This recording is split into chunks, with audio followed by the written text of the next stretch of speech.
जय श्री कृष्ण भक्तों, आप सभी का हमारे YouTube चैनल भक्ति पाठशाला हिंदी में स्वागत है। हम सबके घर में एक छोटा सा मंदिर जरूर होता है जहाँ कई देवी देवताओं की मूर्तियाँ सजी होती हैं। दीप, अगरबत्ती, घंटी सब कुछ होता है, लेकिन क्या सच में हम रोज उस मंदिर के सामने उतना समय दे पाते हैं जितना हमारा मन चाहता है? सुबह जैसे ही आंख खुलती है, भाग दौड़ शुरू हो जाती है। कहीं बच्चे स्कूल के लिए रो रहे हैं, टिफिन बनाना होता है, पानी की बॉटल्स भरनी होती हैं, कहीं पति को ऑफिस के लिए लेट होता है, और कुछ बहनें जो सबको संभाल कर खुद भी काम पर निकल जाती हैं। उस भागती हुई सुबह में कहीं बस हाथ जोड़कर ही निकल जाना पड़ता है, और जाते जाते मन में एक टीस रह जाती है, हे भगवान, आज फिर ठीक से पूजा नहीं कर पाई। कभी ऐसा लगा है आपको भी कि मन तो बहुत है भक्ति करने का, लेकिन समय ही साथ नहीं देता? और फिर मन में एक सवाल उठता है, क्या भगवान मुझसे नाराज तो नहीं होंगे? हमारी अधूरी पूजा क्या अधूरा फल देगा? लेकिन सच जानिए, भगवान को आपका समय नहीं, आपका भाव चाहिए। अगर भक्ति सच्ची है तो कुछ ही मिनटों में पूरी पूजा का फल पाया जा सकता है। इसलिए आज मैं आपके लिए लेकर आई हूँ एक ऐसी सरल और दिव्य विधि जिससे आप कम समय में सभी देवी देवताओं की आरती और पूजा एक साथ पूर्ण कर सकते हैं। और विश्वास मानिए, अगर यह विधि आपने अपनाई तो आपकी हर सुबह भाग दौड़ से नहीं, भक्ति से शुरू होगी। तो आइए शुरू करते हैं। तो आइए जानते हैं वह सरल लेकिन अत्यंत प्रभावशाली विधि। सबसे पहले एक बात अपने मन में बिठा लीजिए, भगवान आपके समय के भूखे नहीं हैं, वे आपके भाव के भूखे हैं। यदि आपके पास केवल 5 मिनट है लेकिन मन सच्चा है तो वही पूजा सबसे श्रेष्ठ है। सुबह जब भी समय मिले, चाहे वह 2 मिनट ही क्यों ना हो, सबसे पहले मंदिर के सामने खड़े होकर एक गहरी सांस ले, आंखें बंद करें और मन ही मन कहें, हे प्रभु, आज का दिन आपके चरणों में समर्पित है। मेरे पास समय कम है, लेकिन मेरा मन पूरी तरह आपके साथ है। बस यहीं से पूजा शुरू हो जाती है। यदि संभव हो तो एक छोटा सा दीप जला ले या कपूर जला ले। दीप जलाते समय यह भाव रखें, जैसे यह दीप अंधकार मिटा रहा है, वैसे ही मेरे जीवन में मेरे प्रभु अज्ञानता को दूर करें। और फिर आरती शुरू करें। आरती शुरू करने से पहले शास्त्रों के अनुसार गुरु के बिना पूजा अधूरी मानी जाती है। इसलिए आरती प्रारंभ करने से पहले अपने गुरु या ईश्वर का स्मरण अवश्य करें। आप सरल शब्दों में कह सकते हैं, गुरु ब्रह्मा गुरु विष्णु गुरु देवो महेश्वरः, गुरु साक्षात परम ब्रह्म, तस्मै श्री गुरुवे नमः। या अपने हृदय से कहें, हे प्रभु, आप मेरी पूजा स्वीकार करें। अब आगे जानते हैं सभी देवी देवताओं की आरती एक साथ कैसे करें। यदि आप प्रतिदिन अलग अलग देवी देवताओं की आरती नहीं कर पाते तो चिंता की कोई बात नहीं। ऐसे में सबसे उपयुक्त और लोकप्रिय आरती है ओम जय जगदीश हरे। यह आरती किसी एक देवता के लिए नहीं, बल्कि समस्त ईश्वर के स्वरूपों को समर्पित मानी जाती है। इसमें प्रभु को माता, पिता, स्वामी, दाता हर रूप में संबोधित किया गया है।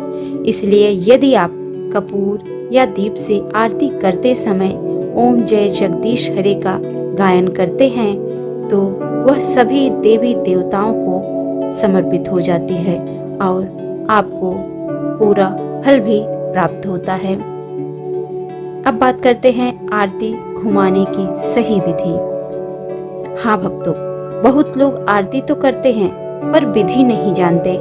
सही परंपरा के अनुसार भगवान के चरणों में 4 बार, नाभि में 2 बार, मुख में 1 बार और पूरे शरीर में 7 बार आरती घुमानी चाहिए।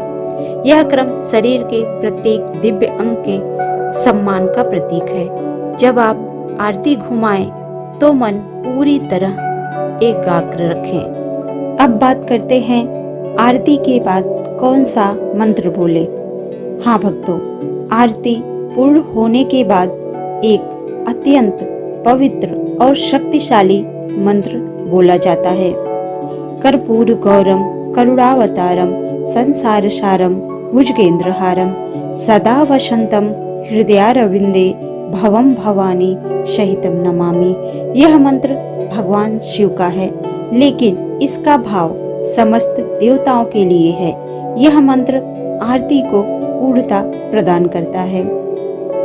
और हाँ भक्तों, अगर आप ओम जय जगदीश हरे की आरती नहीं कर पा रहे हैं तो आप ये मंत्र भी सिर्फ बोल सकते हैं। इससे भी आपकी आरती और पूजा पूर्ण मानी जाती है। अब बात करते हैं क्षमा प्रार्थना मंत्र, जो अत्यंत महत्वपूर्ण है। हम सभी से पूजा में भूल हो ही जाती है, इसलिए अंत में अवश्य बोलें, आवाहनम ना जानामि विसर्जनम पूजा चयो ना जानामि क्षमस्व परमेश्वरम। अर्थ, हे प्रभु, मुझे पूजा की विधि ठीक से नहीं आती। यदि कोई त्रुटि हुई हो तो हमें क्षमा करें। अब बात करते हैं पूर्ण समर्पण की। अंत में स्वयं को प्रभु को समर्पित करें। त्वमेव माता च पिता त्वमेव बंधु च सखा त्वमेव विद्या द्रविड़म त्वमेव शरणं देव देवम। इस मंत्र का अर्थ है, हे प्रभु, आप ही मेरे माता पिता, मित्र, धन और सब कुछ हैं। जब यह भाव हृदय में आ जाता है तो पूजा सफल हो जाती है। क्या सच में 33 करोड़ देवताओं का पुण्य मिलता है? शास्त्रों में कहा गया है कि ईश्वर एक ही है जो अनेक रूपों में प्रकट होते हैं। जब हम समस्त स्वरूपों को एक साथ प्रणाम करते हैं तो वह सभी देवताओं को समर्पित माना जाता है। इसलिए सच्चे मन से की गई एक आरती अनेक आरतियों के समान का फल देती है। इसलिए याद रखें, मुख्य बात संख्या नहीं, भक्ति और श्रद्धा है। इसलिए मेरे प्यारे भक्तों, पूर्ण रूप से आपको मैं बताती हूँ, आप पूजा करते समय ओम जय जगदीश हरे की आरती का गान कर सकते हैं। अगर नहीं कर पाते हैं तो भी कोई बात नहीं, कर्पूर गौरम अवश्य पढ़ें। उसके बाद आपको क्षमा प्रार्थना मंत्र पढ़ना है, लेकिन आरती शुरू होने से पहले गुरु जी का मंत्र वीडियो के अनुसार आप जरूर पढ़ें। लास्ट में आता है त्वमेव माता का मंत्र पढ़कर आरती को प्रणाम करें और उनसे आशीर्वाद जरूर लें। तो मेरे प्यारी बहनों, माताओं और उन सभी लोगों के लिए जो समय की कमी से जूझते हैं, याद रखिए, भगवान आपकी भाग दौड़ देख रहे हैं, आपकी जिम्मेदारियां देख रहे हैं, आपका त्याग देख रहे हैं। आपकी 2 मिनट की सच्ची प्रार्थना किसी की 2 घंटे की पूजा से कम नहीं है। अगर मन सच्चा है तो हर सुबह हर काम पूजा बन जाता है, रसोई भी मंदिर बन जाती है, ऑफिस जाते कदम भी साधना बन जाता है। बस एक शर्त है, हर काम शुरू करने से पहले एक बार मन से कहें, हे प्रभु, यह सब आपके लिए है। और मेरे प्रभु इतने दयालु हैं कि सारी गलतियों को माफ करके अपने भक्तों को जरूर अपनाते हैं। तो आज से यह सरल विधि अपनाइए, कम समय में पूरी पूजा कीजिए और बिना संकोच किए दिन की शुरुआत कीजिए। अगर यह संदेश आपके दिल को छू गया हो तो इसे उन लोगों तक जरूर पहुंचाइए जो समय की कमी में भक्ति को अधूरा समझते हैं। तब तक के लिए हर हर महादेव, जय श्री राम, जय माता दी, जय श्री कृष्णा। वीडियो कैसी लगी कमेंट में जरूर बताइएगा। मिलते हैं अगले वीडियो में। जय श्री कृष्णा, राधे राधे।